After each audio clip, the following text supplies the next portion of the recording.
Welcome to the Courage of a Leader podcast, where we talk about real world leadership challenges and discuss strategies and solutions that actually work. I'm Amy Riley, and today I'm here to talk about a question I am personally quite passionate about. And it's a question that has been debated endlessly recently. And that question is, should we be working in the office or should we be working from home? And of course, some variations on this question are, how many days should we be coming into the office? What should be our mandated hybrid policy? But what if we have been asking the wrong question? I suggest instead of asking where should we work, we should instead ask ourselves, what type of work is my team engaged in? What type of work are we engaged in, and where is that work completed most effectively and efficiently? Because some work requires quiet, focused time. And for most, that can be more easily found at home. Of course, there are exceptions to that, right? If we are taking care of an elderly parent at home or there's construction going on next door. And sometimes some work is completed best with in-person collaboration. As leaders, you want to know how to make the most of both environments. Today, I'm going to break down how we match where we work with what work we are doing. How do we make the most of the in-office and the at-home work environments? How do we decide our hybrid policy, or how do we choose the best ways to work inside of the hybrid policy that our corporation has set? So let's start by flipping the script. Instead of asking, where do we work? Let's ask, what work needs to be completed? Because different tasks require different environments. So I want to talk through some different kinds of work. Let's start with deep focus work. Strategic thinking, writing, coding, in-depth analysis.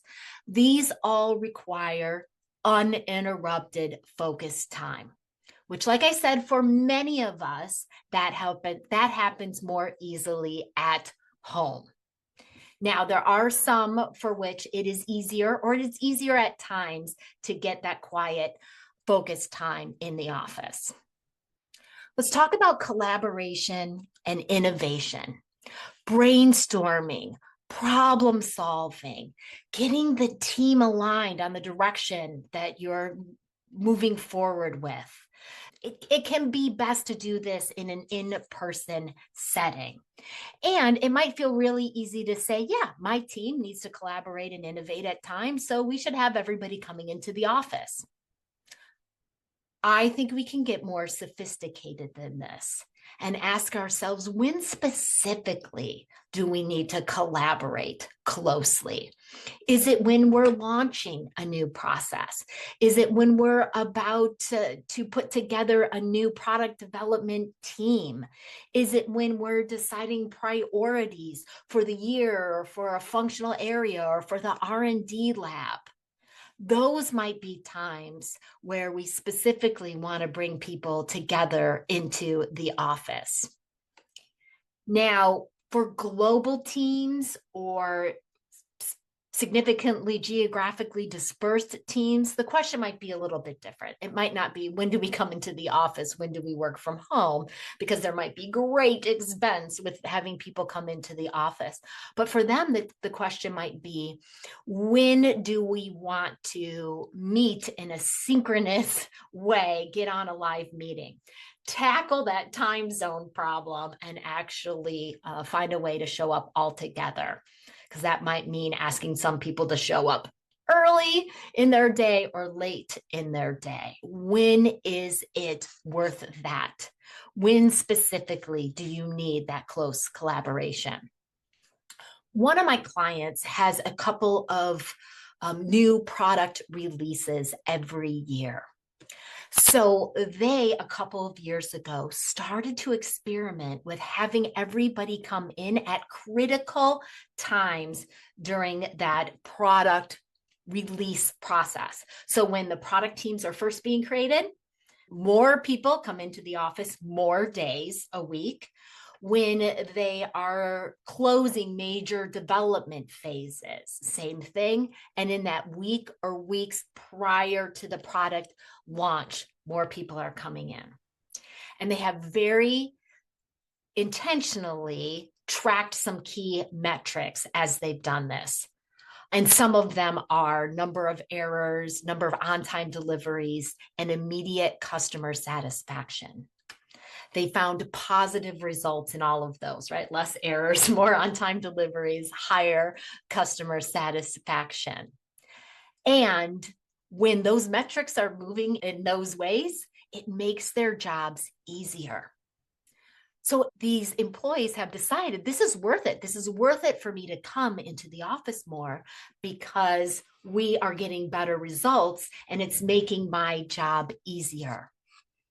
So they experimented, they measured, and they decided that this was worth it. Let's talk next about client and stakeholder engagement, relationship building. And the right setting depends on the kind of interaction that you're going to have.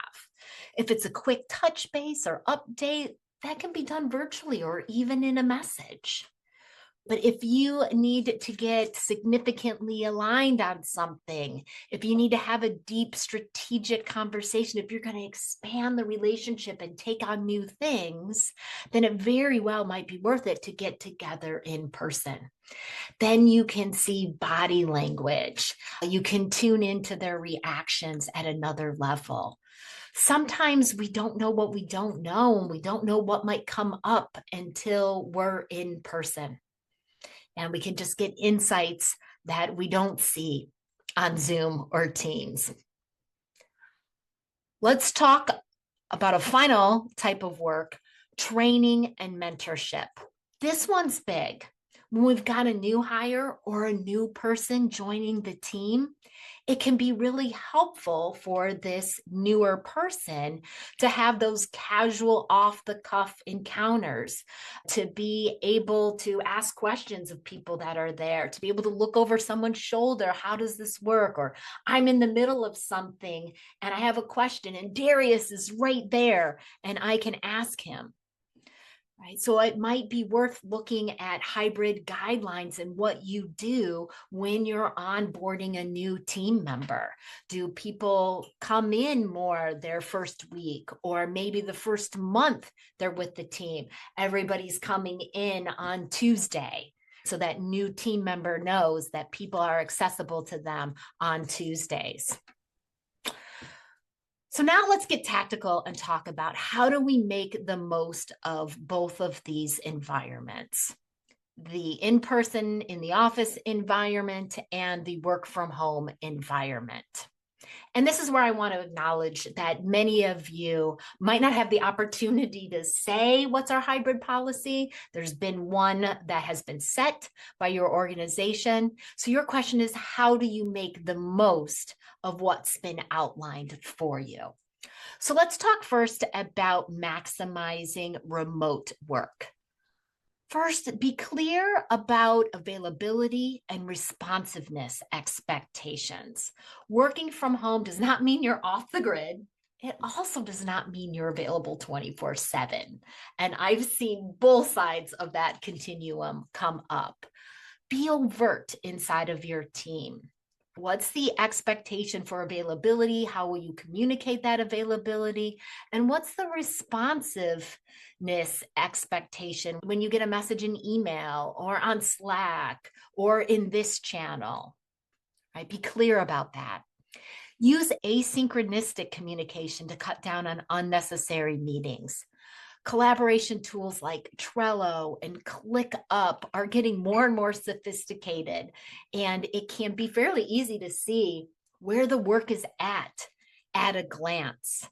And make sure that in the discussion threads on Teams or in WebEx, that your protocols, how you're using the tool is consistent so that people understand, oh, this means I need to take an action. Oh, this means they're looking for a response from me. And I would suggest as leaders that you check in on the use of these tools from time to time. Are the right people in the right groups and on the right channels?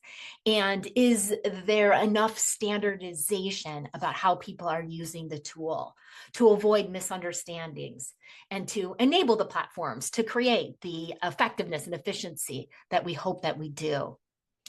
Another way to maximize remote work is to protect that uninterrupted time, that focus time. This is one of the biggest benefits of working from home.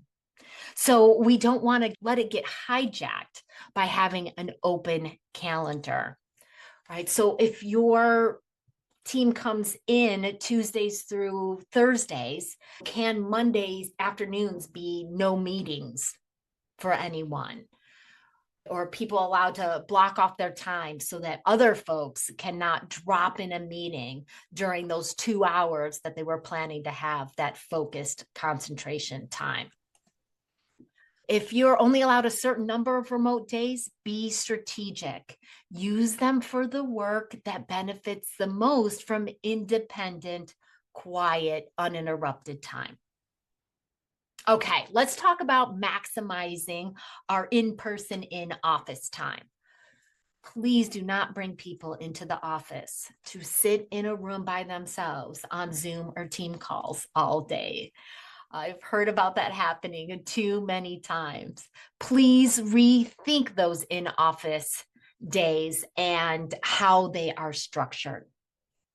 Use in-person time for activities that require interaction, collaboration, innovation, problem solving, relationship building, right? If everybody's coming into the office, have them tackle that complex problem that requires cross-functional expertise to get it handled. If hybrid schedules are mandated, make sure that in-office time is optimized for interaction, not just for showing up.